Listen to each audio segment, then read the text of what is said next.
Yep, we are live. Okay. How are y'all doing? Hope you're all having a great day. We are going to get started. We're going to talk about adoption, and Josh is going to go through a lot of different things with adoption. So let's get started.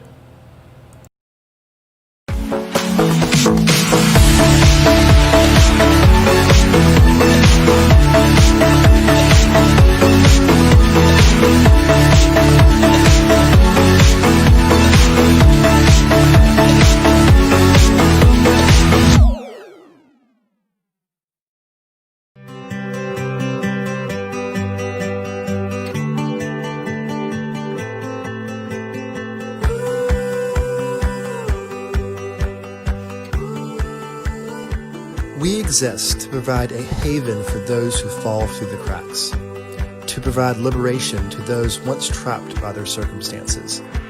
We exist to give them new life.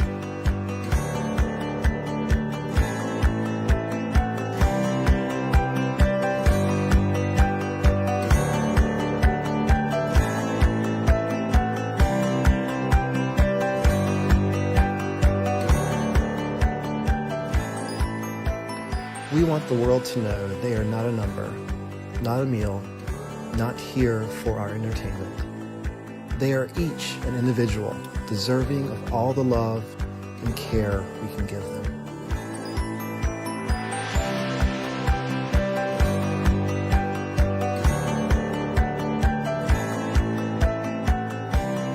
They feel, they see, they hear, they grieve, they celebrate, they live.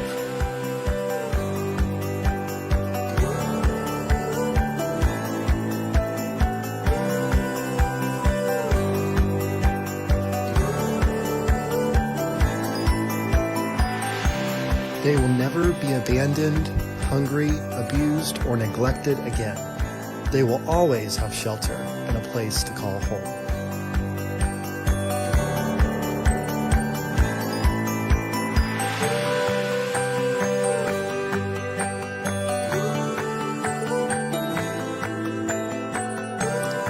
For less than the price of a soda, you can feed one of our beautiful residents for a day, or an entire week for the price of a latte. So little to make an immediate and measurable difference in their lives.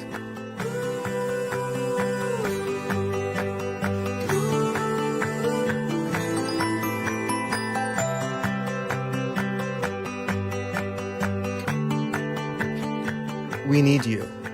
They need you.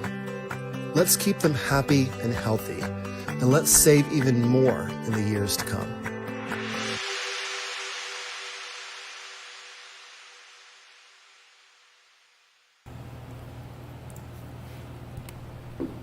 Hi again, everybody. Thank you for watching the intro of a little bit about who we are and what we do. So in that video, the last video, the opener, you guys got to see Pokey. And I just wanted to talk a little bit about Pokey for those who didn't get to meet him when he was with us. So Pokey came to us. We found out about him through Esther's Army and our good friend Monica there. And he had been abandoned at the LSU vet in Louisiana after going through several homes. He was originally sold to someone as a teacup pig. Pokey was a Poland China pig, so he was about 650 pounds. And when he arrived, everyone was told by the people out there that they thought he was about 4 years old. Best estimates from all of our vets was he was probably at least 10 when he arrived, which for a large pig, definitely he was already a senior. We also didn't know when he arrived, he really was unable to use his back legs. So it would take him a long time to get up, and once he couldn't go very far. So he was almost completely immobile. And this was all due to untreated arthritis. He had some leg deformities in his front leg. So we gave Pokey his own area, and it was the giant alley that runs between two of our pastures, our senior area and our permanent potbelly herd. And we built Pokey a house in there because we felt he was a little too fragile to be with our big guys, and he was too big to be with our little guys. So he had his own area. So it was Pokey's Alley. It's still Pokey's Alley. But he was such a special guy. He really touched so many people. Everyone who met him, he was such a loving pig, and just, we were amazed. We really didn't expect Pokey to make it even a year once he arrived. So we were just determined to give him the best of care and the best life and the most love we could give him while he was here. And Pokey was with us for a little over 3 years. And it was an amazing time to have that much time with Pokey. And then once he passed away, I guess, gosh, it's been a little over a year now. It was awesome to see the outpouring from people about how many people had made everything from decisions to go vegan after meeting Pokey to totally changing their perception on pigs after meeting Pokey, and just to see how many people he really touched. So I wanted to just hit that since he was in the first of that video. And we still miss him every single day. Yeah. And one of our followers, Pokey's very good friends, had donated.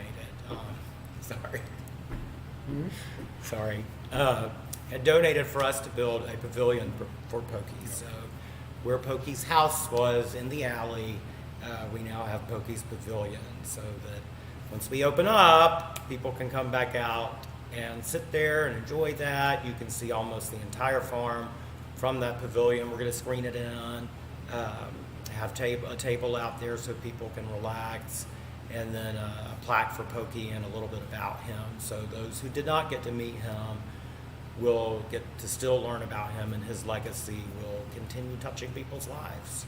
So just wanted to say that, and sorry, I still get a little emotional when I talk about Pokey. But I did want to cover adoption, since that's what this segment is about. So behind us we have Adopt, Don't Shop. Some reasons, other than the obvious of there's so many pigs needing homes. When you look at adoption versus shopping, there's so many reasons to do that, in addition to the overpopulation and the fact that so many do need homes. So, when you look at shopping for a pig, and guys, yell out if for some reason you can't hear me, because I'm a little bit away from the mic, so trying to kind of yell, so tell me if I'm yelling too.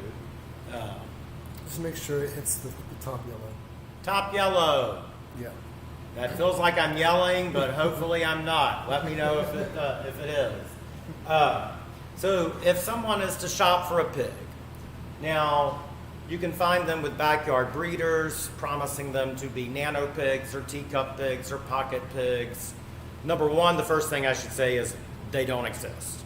A miniature pig, a teacup pig, a nano pig, they are all descendants of the Vietnamese potbelly pig. They all come from that original line that came over in the mid-'80s to the U.S., and they average anywhere from 80 to 150 pounds. A lot of people say, oh my God, that's really large. One, they're deceptively large, because when you look at them, they're, of course, very short stature, so it's, a lot of weight on little tiny legs. And then when we compare them to their full farm pig cousins, they are miniature. So when you look at a farm pig who can be, we have one, our largest one right now is right at 1,000 pounds, and he still has he's 3 now, so he could possibly grow another year or two. He could be done, but I will say he's bigger even this month than he was last month. So, and our smallest farm pig is probably 650 pounds. So when you compare them, yes, they are very miniature and they are teacups. But when we talk about miniature pigs, people have to get the idea out of their head that they're not like a miniature poodle or a teacup chihuahua. Which, humans created all of those from years and years and years of inbreeding. So to cut their size down, which is what people have been trying to do with pigs, which also leads to a whole nother plethora of problems.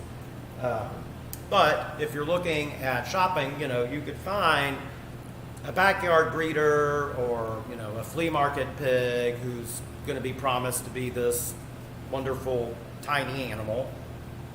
And, I've seen people selling them for like $200.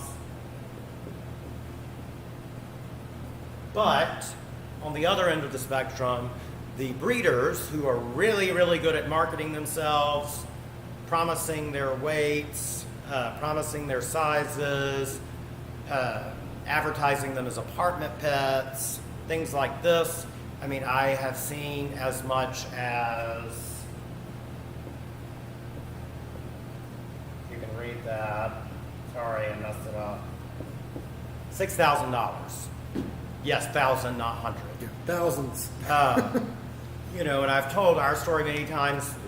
When we got our first pig, Oliver, this was 2011. We had no idea of the need for rescue for these animals. We thought it was the new thing from the UK.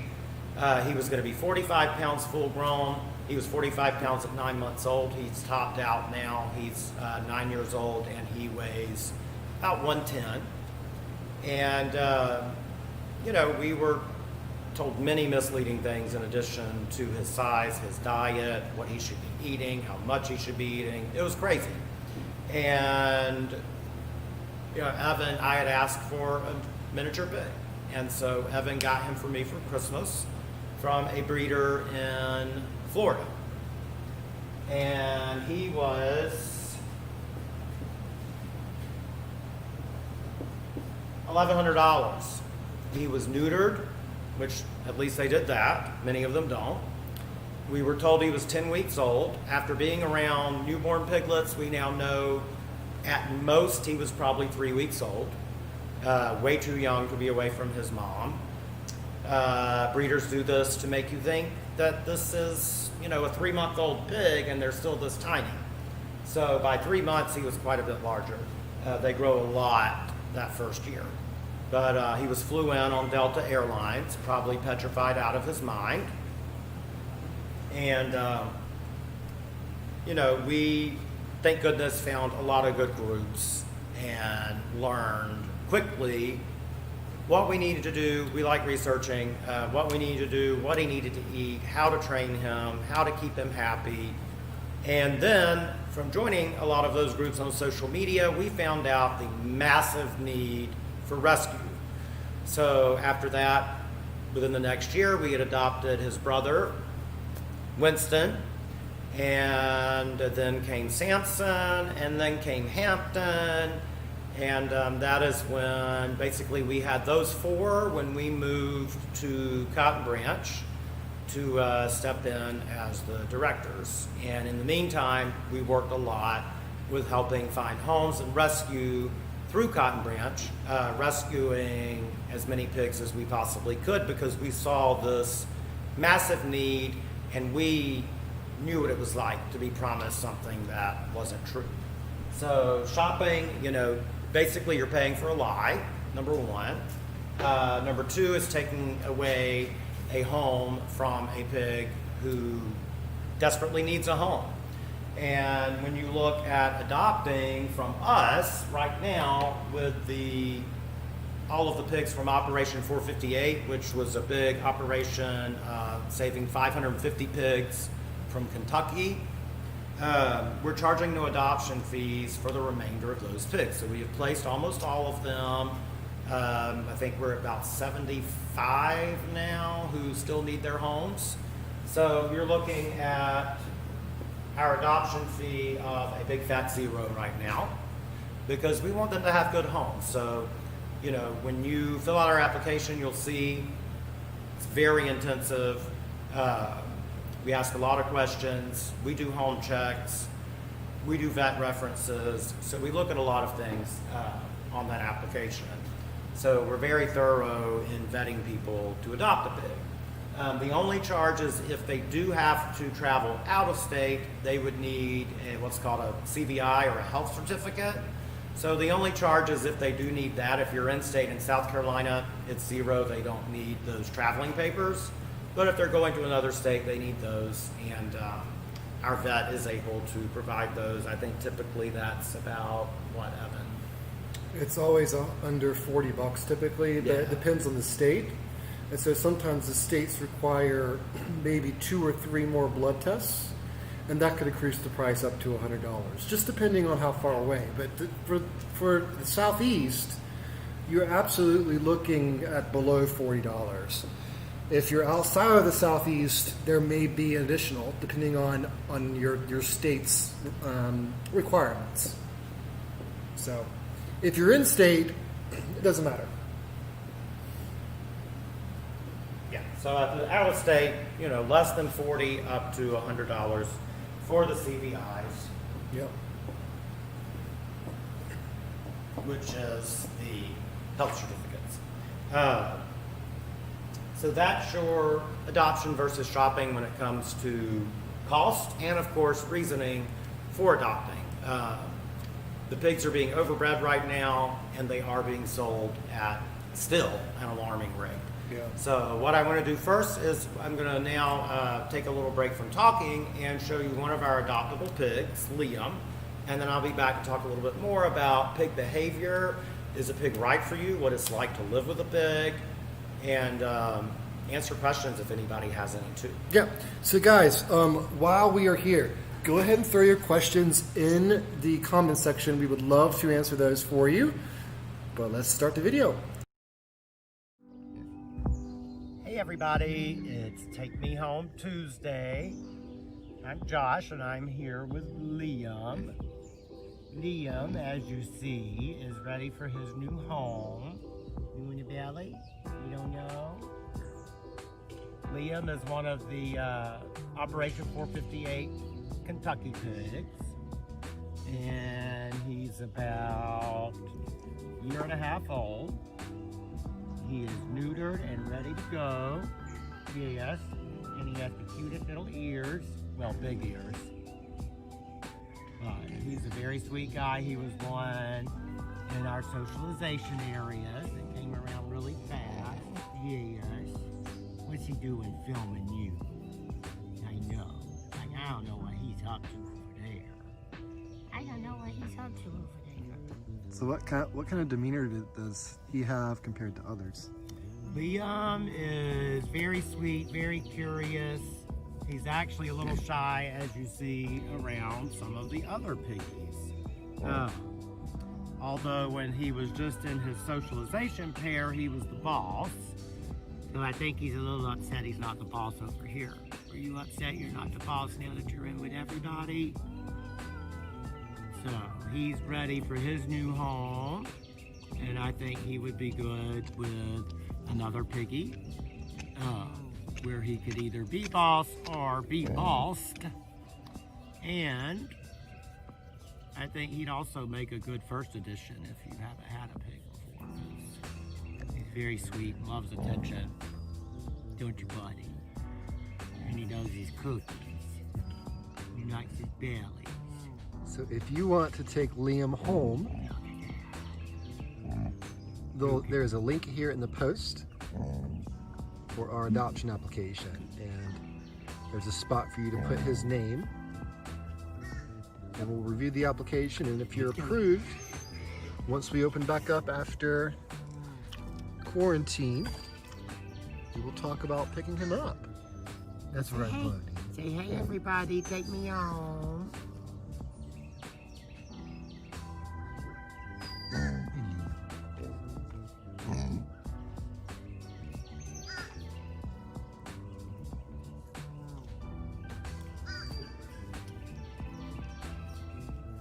All right. Hi.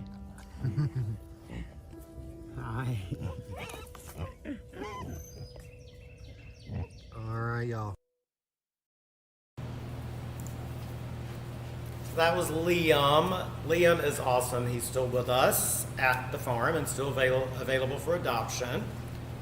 He's such a sweet guy, and it's hard to tell from the video. He really does have some really large ears. But next thing I wanted to talk about basically is pig behavior.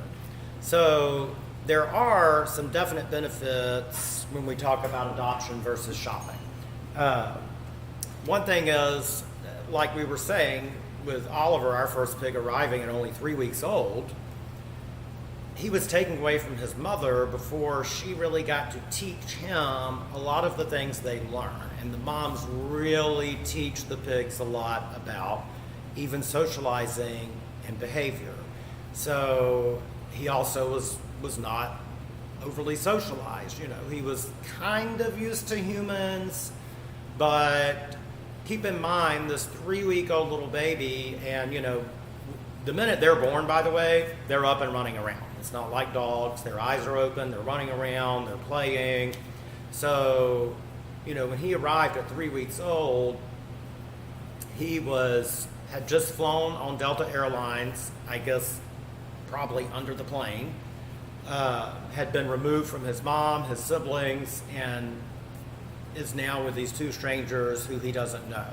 So we had followed a lot of the rules of putting him in a playpen, getting him used to us, and then gradually socializing. But, you know, you could really sense how frightened he was compared to bringing in even, you know, like a dog or a cat or another domesticated animal companion. And he was frightened to be picked up, which a lot of pigs, that's natural instinct for them, is if something is picking them up, they think they're being taken by a predator. So took him a minute to get used to it. Now, once he got used to it, he quickly bonded to us as his new parental units. So, you know, I had to carry him around the first night because if I put him down, he would cry because he was so afraid of his surroundings. Now, when you adopt, you're going to be adopting a pig who has at least been with their mom. If, you know, male pigs, we're looking at 8 to 10 weeks old. Female pigs, because everybody has to be spayed or neutered before we adopt out. And for female pigs, we're looking at more like 3 months or more before they can be spayed, and then their recovery time. So, you know, you will be adopting a pig that's been more socialized, that's more used to people, who has not only experienced the correction and socialization from their mom, but also human interaction. And it's such a major difference. We really saw such a major difference when we were able to see some of the Kentucky pigs who were born that first week grow up at Cotton Branch, and their personalities and their attitudes, and then to see them adopted and how well they've done in their new homes. So right now, I would say the youngest we have available for adoption are about a year old. Another benefit of adopting a pig who is a little older is you get a better idea of their demeanor, their personality, and of course if you're adopting more like a 3 to a 5-year-old pig, you're getting an idea of what their size is going to be. So there's not that question, are they going to be 80 or are they going to be 150? Now what we've seen, most of the Kentucky pigs tend to be on the smaller side, so most are between 80 and 110 full grown. There's very few who are in the 120 to 150 range, but that's just more to love. So when it comes to pigs and personalities, I'm going to talk a little bit about that. So personalities of pigs, I always tell people having a pig companion around is kind of like having a combination of a cat, a dog, and a toddler. So they have the curiosity and independence of a cat, but they do enjoy social time with you, snuggling, cuddling. They greet you more like a dog, but they're not as underfoot as, say, a dog would be. And then their intelligence level is that of around a 3-year-old human child. So they can throw tantrums, they can pout, you know when they're angry, you know when they're happy, you know when they're sad, and they can grieve all of these emotions, to me, of all the animals, they have the most human-like emotions. And I think a lot of that is that intelligence level of the pigs. So pigs are, if you count humans, the 5th smartest creature on Earth. So if you don't count humans, they're number 4. So they're behind elephants, dolphins, and primates, and then us. So, and that's debatable.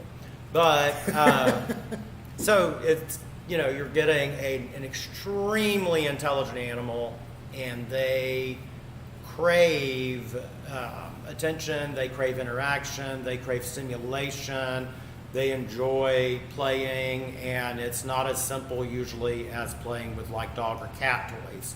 So, Oliver had human toddler toys, kids piano, kids drum set, and he liked playing on those. He liked playing with things that made him think a little more. If you've seen videos of pigs doing puzzles, they are just highly concentrated and thinking animals. So I'll talk a little bit more after this next video. We'll talk about kind of what it's like to have a pig in your life and good living conditions for a pig, indoor, outdoor versus outdoor, things like that. So right now we're going to go and we're going to see, and this is from another Take Me Home Tuesday video, so you might keep hearing Take Me Home Tuesday. We know it's Monday. And so this is Alexander. Yep.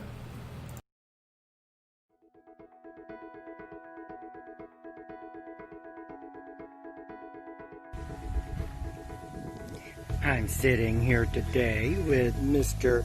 Alexander. He's one of the Kentucky piggies. See, I got my ear scratches and my belly rubs. Yes. And talking when I'm getting my belly rubs. You like the bellies? Yes. He loves his belly rubs. And he's about 2 years old. I would say he's probably around 80 or 90 pounds. You might have a little bit of growing left to do. Yes. And he's such a sweet boy. And he is looking for his new forever home. Aren't you, buddy? Yes. See, somebody needs to fill out an adoption application today so they can take me home. Yes. It's Take Me Home Tuesday, and this is Alexander. Such a good boy. Such a good boy.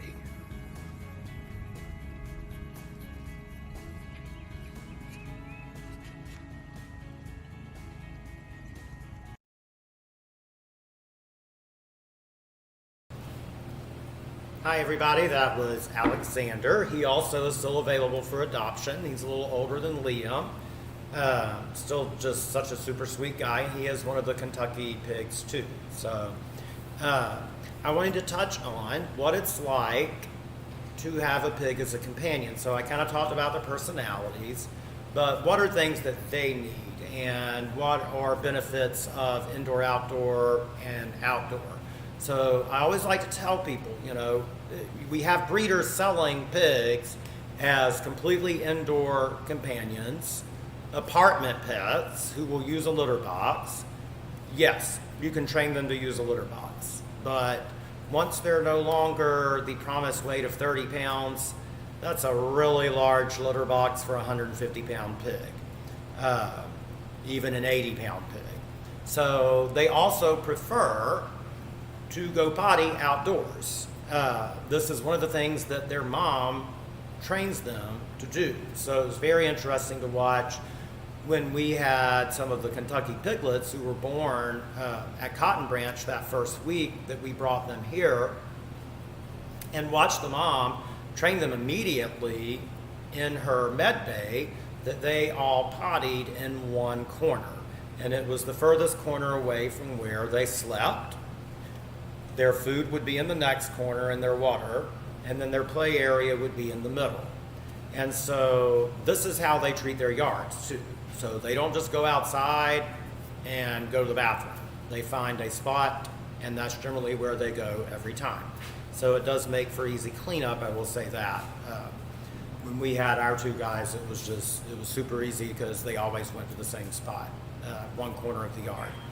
So, but therein lies the issue. You do not want to have a completely indoor pig. One reason is they do enjoy outside time for pottying. They enjoy outside time for playing. They naturally enjoy rooting.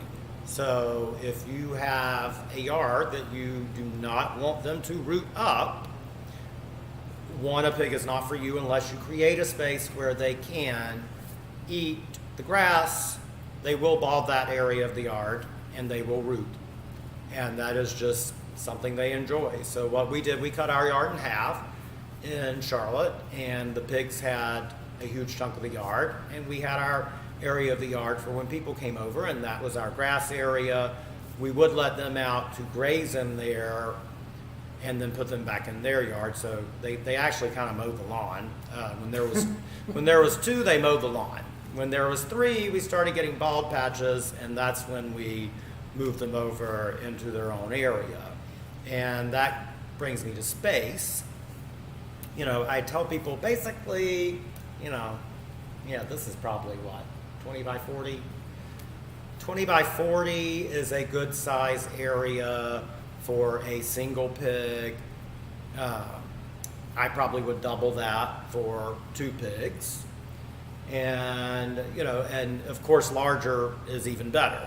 But I would say at a minimum, giving them the space to not become bored, to have multiple areas to play in, and have their potty area far away from where they might have a shade shelter or a pool, or where they like to eat, or where they like to play. And when another reason for having them outdoors, they actually get minerals from rooting in the dirt and the sand. They also, it helps them being in the sun some.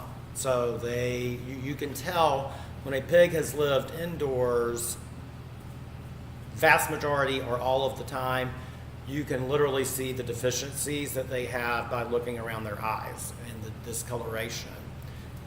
So it is important that they do have time outside in the sun too. And to me, that's more than just a walk. So we always love people to have a yard. We still have 3 who come inside and sleep at night. They have their own room. What we found is when there's more than 1, usually they enjoy staying outside all day and coming in at night, hanging out with you, going to bed, getting up the next morning, repeating that routine. A lot of times when you have a single pig, if you put them out in the yard, they will get bored by themselves if you're not out there with them. So they will want to come in more. They will want to be around and have companionship more. Again, even though they're not as underfoot as a dog, just knowing you're there is important to them, and they enjoy that, and they don't like being by themselves. So a lot of times, we always think it's best if you're able, and you're going to hear a train behind me because we're at the office. I can yell over it.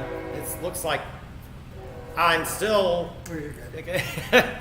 And it passes pretty quickly. But yeah, they enjoy the companionship of another pig.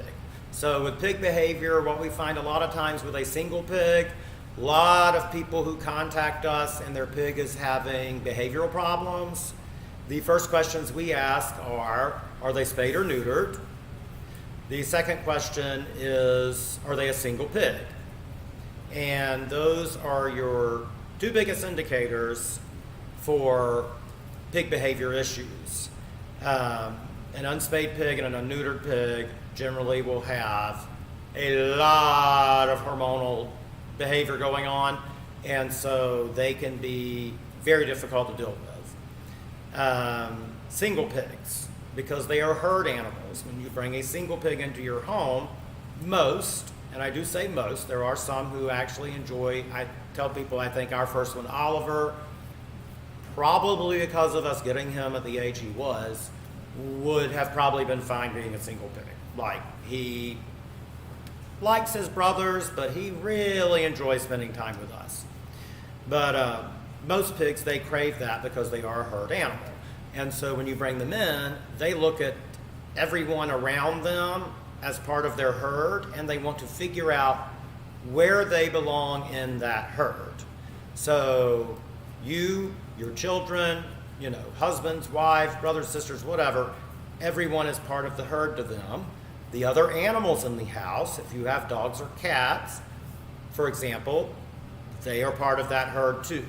So what the pig will generally do, I tell people pig-headed comes about for a reason. They try to boss. And there are great techniques for correcting a pig. It's called move the pig. And basically it's what their mom does to them when they're younger. Another great reason for them to stay with their mom. And she moves them with her nose. So she pushes their shoulder and pushes them away and basically tells them no. And so that's how you correct a pig, is literally gently just move them. It moves their feet. And when you move their feet, they understand that you're boss, that they're not the boss of the herd.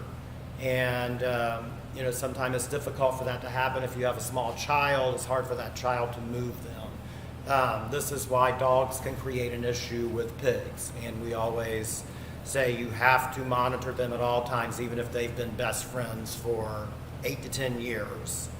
One day, the dog is going to get annoyed with the pig's behavior. And we have seen it time and time again. Pigs who have lived with dogs for their entire lives, and then one day the dog bites the pig's ears off or attacks the pig. And it is, a lot of that is they speak a different language. So always monitor dogs and pigs when they're together. But yes, that is why when you introduce a second pig, they understand that, okay, this is my herd, and one of them will be boss, and one of them understands that the other one is boss. So if there's aggression issues, even if that pig becomes the lesser and the new pig is the boss, the aggressive pig will stop the aggressive behavior.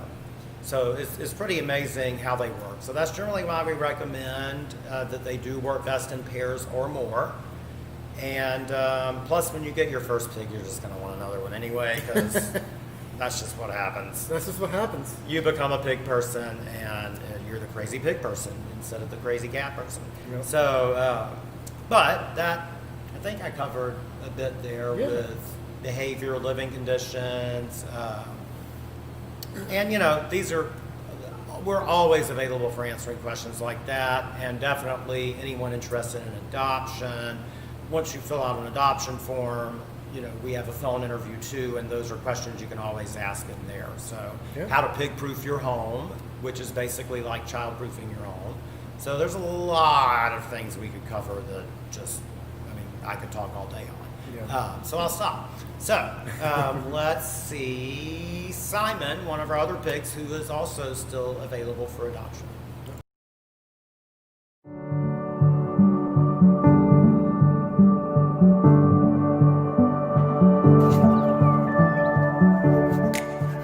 Hi everybody, it's Take Me Home Tuesday. Josh here, and I'm sitting out with one of our wonderful adoptable pigs. This is Simon. Who's that yelling in the background, Simon? Oh my goodness, they're waiting for breakfast. This is Simon, and he is ready for his new home. He's such a sweet boy. Say, somebody bit me on my ear one time, and I got a little notch. But I'm still super handsome and super duper duper sweet. Yes. Simon is likely around 4 years old. He has super super long fuzzy hair. Yes. And he loves his belly rubs. Yes, he does. And he loves his treats. He's such a good boy. Aren't you, baby? Aren't you? Oh, you hear breakfast. You hear breakfast?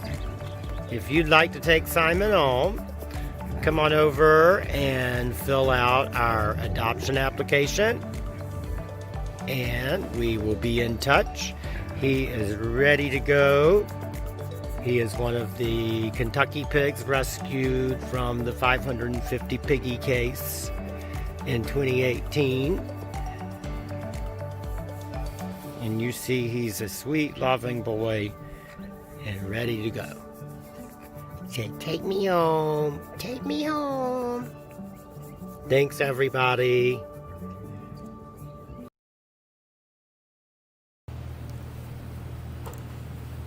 All right, that was Simon. And we did get a comment, you need a donation button on your page on the live videos. So we've been having some issues. Normally it automatically adds that, and we've been having some issues with that lately. So we have to go in and manually add it. So Evan is actually doing that now. So there will be a donate button on there. I did want to cover another thing, is vet care. So a lot of vets do not treat pigs. And much of the time you would need to find a farm vet.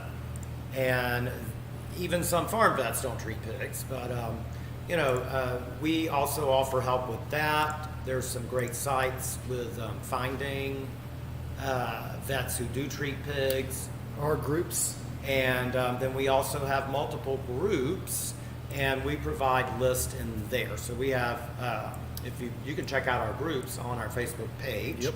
And see if we have a group for your state. So I know we have Georgia, South Carolina, North Carolina. So far, that's the only ones. Yeah. So far, that's the only ones.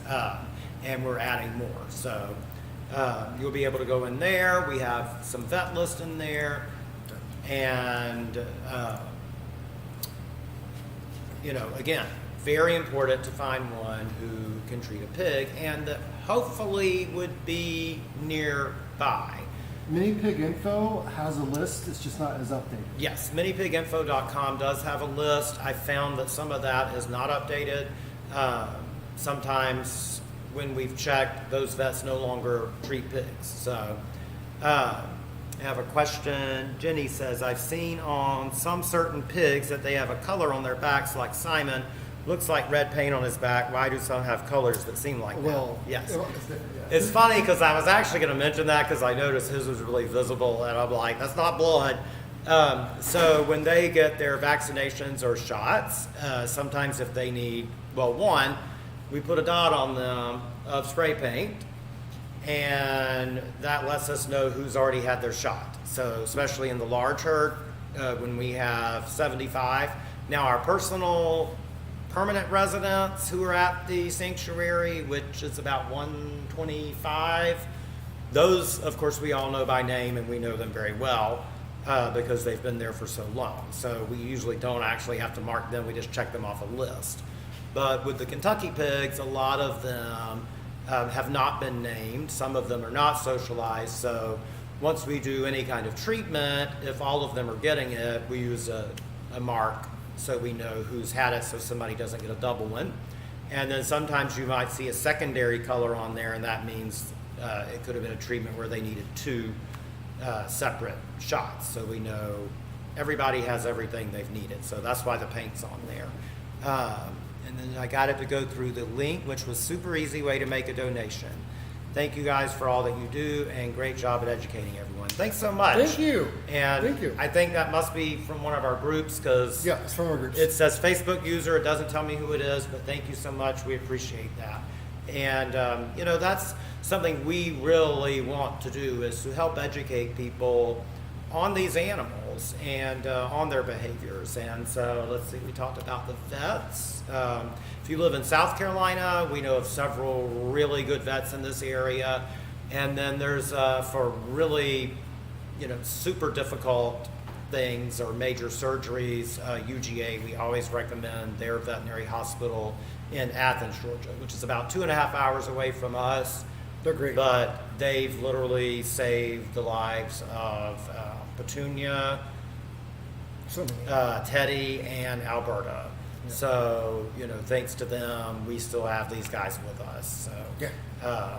they're extremely good with researching. And then our local area vet is very research oriented too. She's amazing at our veterinary services. And but it depends on your area. There's some good ones near Charleston too. Yep.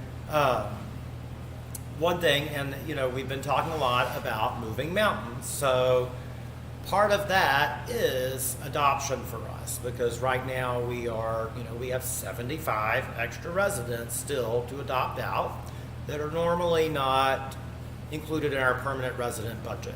So the adoption side is very important.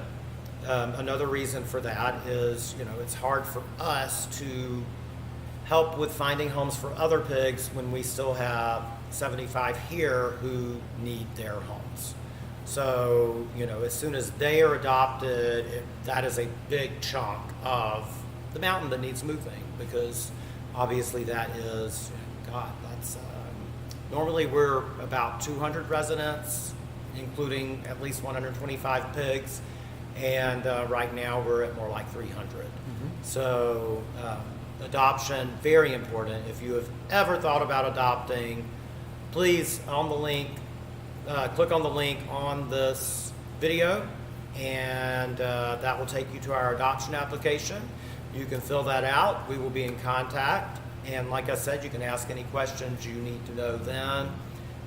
Anything we didn't cover here, because I feel like I'll always forget something. Like I said, I could keep talking for days. So that's what happens. Yeah. And then Evan is going to talk a little bit about what we're doing later this evening. Yeah, guys. So just kind of what Josh is saying, we are trying to move mountains. We're trying to move number one, a financial mountain, an adoption mountain, and a volunteer mountain. Yes. Because due to COVID-19, we've had to dramatically reduce our volunteer stuff, and I'm going to go into that next segment. After we take a break, I'm going to go into more about volunteering, but we need to move these mountains to be successful in the Southeast. And one really good fun way to actually help on the finance side is we are going to be doing a live auction, Move Mountains live auction at 6 p.m. Eastern. So that is in 2 hours, guys. We have two, right? Yeah. Two great items for you guys to bid on. It's very simple to do. It's just like being here. You're in the room. You're in the chat. We're going to have a starting bid on these items, and you just type in the dollar amount that you want to bid, and then someone may bid above you. So you may want to make sure you just watch the chat. Watch the comments, because they'll come up, and we'll see it on our end.